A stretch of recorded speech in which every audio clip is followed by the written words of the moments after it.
Hello guys, welcome back to my channel. আজকে বানিয়ে দেখাবো ডিমের পুডিং। ডিম নিয়ে নিয়েছি দুটো, ওর মধ্যে হাফ কাপ চিনি দিয়ে ভালো করে মেল্ট করে নিতে হবে। নিয়ে কড়াইতে 2 থেকে 3 চামচ মতো চিনি ক্যারামেল হতে দিয়েছি। আর এখানে দুধ দিয়ে দিলাম হাফ কাপ মতো, ডিমের সাথে দিয়ে ভালো করে ফেটিয়ে নিলাম। আর ক্যারামেলটা দিয়ে ভালো করে এটা সেট করে নিলাম বাটিটা, যার মধ্যে আমি পুডিংটা রেডি করব।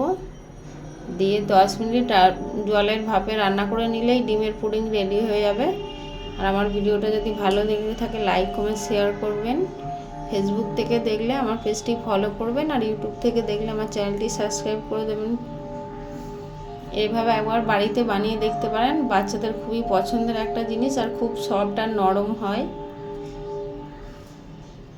বাড়িতে বানিয়ে যদি ভালো লেগে থাকে কমেন্ট বক্সে জানাতে পারে, একেবারেই ভুলবেন না। ভিডিওটা শেষ করছি, টাটা।